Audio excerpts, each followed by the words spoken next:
안녕하세요. 오늘 여러분들과 함께 공부하게 될 연세대학교 고상도입니다. 오늘 배울 내용은 동서독의 접경지역에서 발생한 갈등과 협력에 관해 알아보고, 동서독이 냉전 기간 동안 접경지역을 갈등지역에서 협력과 평화의 지도로 바꾸기 위하여 어떤 노력을 했는지 구체적으로 살펴보겠습니다. 오늘 학습 목표는요, 서독이 동독 접경지대에 살포한 전단에 관해서 알 수 있고요, 동서독 도시 간에 체결된 자매도시 협력 사업에 대해서 알 수 있고, 마지막으로 동서독 군사 분계선을 생태공원으로 탈바꿈시킨 평화공원 조성 사업에 관하여 알 수 있습니다. 먼저 서독이 동독에 살포한 전단에 대해서 말씀드리겠습니다. 대동독 전단 살포는 초기에는 민간 주도로 시작이 되었고요. 분단과 냉전이 시작하자 동서독 간에 이념 대립이 있었습니다. 즉 서로 간에 체제 우위 경쟁이 있었고요. 결국은 자신들의 체제가 더 낫다라고 하는 그런 선전, 심리전을 하게 되었는데요. 이 전단 살포를 시작한 민간 조직은 주로 동독에서 추방된 3인당 조직이라든지 혹은 이탈 주민들을 중심으로 조직된 반공단체가 주도를 했는데요. 이들은 서독 정부 그리고 미군의 재정적인 지원을 받았습니다. 전단 살포를 시작한 것은 1951년도였고요. 가장 피크는 1955년도 1년에 약 10,000여 회에 걸쳐서 전단을 살포했습니다. 여기 대해서 당연히 동독도 가만히 있지 않겠죠. 동독의 대응을 살펴보게 되면 이러한 전단 살포를 주동하는 자들의 어떤 과거, 특히 나치와 연루된 그런 과거를 폭로를 했고요. 또 경우에 따라서는 특공대를 접경지대에 보내서 수소통을 파괴한다든지 이런 전단 살포와 관련된 그런 파괴 공작을 했습니다. 민간 주도의 전단 살포가 지나고 나서 이제 군 주도의 단계에 접어들게 되는데요. 시기적으로는 1956년도에 서독이 이제 재무장을 하게 되고요. 그래서 서독이 군을 창설하게 되는데, 이때 심리전 본부를 1959년도에 창설하게 됩니다. 이 본부는 규모로 볼 때 인원은 한 300여 명, 여기에는 군인뿐만 아니라 이런 심리전에 대한 어떤 역량을 갖추고 있는 예비역 군이라든지 혹은 민간 전문가들까지 포함된 그런 부대이고요. 3개 부대로 구성되어 있는데 전단, 그리고 라디오 방송, 그 다음에 스피커, 확성기를 담당하는 그런 부대가 있었습니다. 이 부대는 완전 독립부대로서 자체적인 우산을 운영하고 있었고요. 또 은밀하게 작업을 해야 됐기 때문에 옛날 수도원 건물을 빌려서 거기에 자료실도 만들고 또 필요한 훈련소 역할도 하고 했습니다. 초기에는 이런 심리전 역량이 좀 부족했기 때문에 미군의 심리전 부대에 교육 지원을 받았는데, 모든 부대원들이 4주 단위로 교대로 교육을 받았습니다. 전단 살포가 본격적으로 시작하게 된 것은 동독이 1961년도에 베를린 장벽을 건설하게 되면서 이제 시작이 되었습니다. 그래서 연간 한 80톤 정도의 물량을 살포했는데, 주로 접경지대에 인적이 드문 그런 숲속에 장소를 물색을 해서 그곳에서 동독 쪽으로 전단을 살포했고요.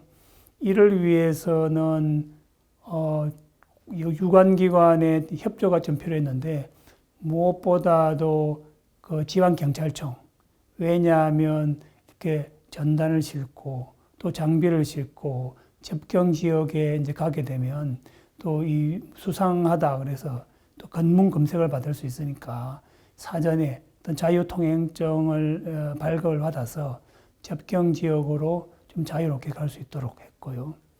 그 다음에 또 풍향이 중요합니다. 전단살포에서는. 그래서 일반적으로 이제 서쪽에서 동쪽으로 바람이 부는 그런 날을 이제 골라서 전단을 살포해야 되는데 이를 위해서 어떤 기상청의 협조를 구했습니다. 사실 이제 동독이 서독에 전단을 뿌리는 경우도 있긴 있었지만 서독에 비하면 좀 적었는데요. 그 이유는 대체적으로 우리가 바람은 서쪽에서 동쪽으로 이렇게 불게 되어 있습니다. 그래서 이런 전단살포에서는 기상적 관점에서 본다면 좀 동독이 상당히 불리했다라고 이야기할 수 있고요. 이런 여러 가지 이유 때문에 서독 정부가 동독의 전단을 살포하는 이런 작업들이 민간인들에게는 철저하게 비밀로 붙여졌습니다. 전단 제작 절차에 대해서 말씀을 드리면 제일 먼저 심리부대장이 전단 살포를 결정을 하게 되면 아주 구체적인 사항까지 지시를 하게 됩니다. 즉 살포 대상이 누구인지, 예를 들면 접경지대에 있는 군인인지 아니면 민간인을 대상으로 전단을 살포할 것인지, 그에 따라서 전단에 어떠한 내용이 담길 것인지, 그리고 전단의 크기, 그리고 어느 정도의 분량을 살포할 것인지, 이런 모든 것들이 결정이 되면 이 심리전 부대원들이 이제 작업에 들어가게 되겠습니다. 먼저 이 전단 작업을 위한 자료조사, 기초 자료 조사를 해야 되겠죠.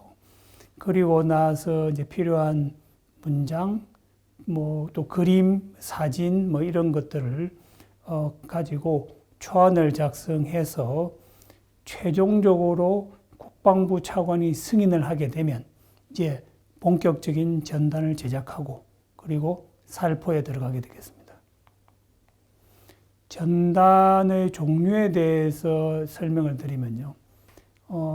가장 많은 전단의 종류는 삐라입니다. 그래서 삐라가 동독에 살포된 전단의 한 절반 정도의 비중을 차지하고 있고요. 크기는 다양한 크기로 제작이 되었습니다만은 주로 A5입니다. 그러니까 A4가 우리 흔히 쓰는 것이 A4이지 않습니까? 그것의 한 절반 정도의 크기라고 생각하시면 되겠습니다. 그리고 색깔은 주로 이제 흰색으로 했는데 또 겨울 같은 경우에는 눈이 오면 삐라를 발견하기 어려우니까 좀 색깔을 넣어서 겨울용에는 이제 칼라 삐라를 발송을 했고요. 삐라 이외에도 신문도 제작을 해서 발송을 했는데 이 신문은 그 동독군이 발행하는 인민군이라는 신문이 있습니다. 그것과 얼핏 보기에는 비슷하게 보이는 그런 형태로 만들었습니다. 그래서 동독 군인들이 이 서독에서 보낸 이 신문을 주어서 읽고 있을 때에 좀 처벌을 좀 방지하는 것을 좀 막을 수 있도록 이렇게 했고요. 심지어는 이 동독 군의 신문과 최대한으로 똑같이 만들기 위해서 동독에서 종이마저도 수입을 해서 이렇게 신문을 제작했다라고 할 수 있습니다. 삐라와 신문 이외에 도서도 제작을 해서 보냈는데요. 이 도서는 아까 신문과 마찬가지로 동독 군인들이 모두 다 지참해야 되는 복무 지침서가 있는데요. 그게 대체로 한 문고판 정도의 크기입니다. 그거와 아주 동일한 외관으로 이렇게 만들어서 이것도 마찬가지 동독 군 병사가 이 도서를 소지하더라도 충분히 어느 정도 변명을 할 수 있는 그런 기회를 줬고요. 이 문고판이지만 상당히 많은 분량을 담을 수 있도록 하기 위해서 종이는 아주 얇게 그리고 물기에 젖어도 찢어지지 않도록 아주 특수지로 만들어서 이 도서를 제작을 했고요. 주로 어떤 도서들을 동독 지역에 살포를 했냐 그러면 사회주의권에서 발간했지만 금수로 지정된 그런 도수들. 예를 들면 소련의 반체제 인사인 솔제니친이 발간한 이반 데니소비치의 하루, 이 소설은 사실은 소련에서 발간했지만 곧 출판 금지가 된 그런 도서입니다. 또 뭐 체코 공산당의 개혁파 외교부 장관의 회고록이라든지 이런 것들을 도서로 만들어서 보냈습니다. 전단살포 방식에 대해서 말씀을 드리면 대체로 작전팀은 한 20명 정도가 출동을 하는데요. 접경지대에 호텔을 빌려서 그곳에서 어느 정도 거주하면서 작업을 했고요. 특히 이제 민간인 복장을 착용하고 또 야간에 그런 이제 전단을 살포했습니다. 살포 기구에 대해서 말씀을 드리면 구조적으로 이제 커다란 고무풍선이 있고요. 거기에는 이제 수소를 채워 넣어서 이렇게 하늘을 나를 수 있도록 했고, 그 풍선에 전단을 담은 이제 비닐 주머니를 달아매는 거죠. 그리고 그 비닐 주머니 밑에 스티로폼을 달고 그 밑에 시한폭탄을 달아서 어느 정도의 이제 시간이 지나면, 즉 동독 지역으로 어느 정도 날아가게 되면 일정한 시간이 지나서 이렇게 시한폭탄이 터지면은 비닐 주머니가 파괴되면서 그 안에 든 전단이 이렇게 뿌려지게 되는 그런 형태로 구성을 했습니다. 그래서 이러한 고무풍선 한 개당 최대 운반 무게는 한 4kg? 4kg이라고 하면 전단 한 2,000매 정도가 들어가는 그런 분량이고요. 그리고 이 살포 거리는 최대 한 30km 정도 풍선을 보냈습니다. 그리고 이제 한 번 풍선을 보낼 때 한 개보다 여러 개의 풍선을 이제 보내는 거죠. 그래서 일반적으로 한 300개 정도의 풍선을 동시에 이렇게 보내게 되면 이 300개 풍선이 실어 나를 수 있는 이 전단의 총 무게는 한 1톤가량 된다라고 보시면 되고요.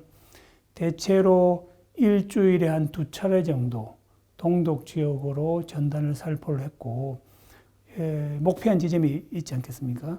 이 전단을 살포하겠다고 이 목표한 그 지점에 도착한 확률은 통계에 따르면 한 80% 정도 되었다라고 할 수 있겠습니다.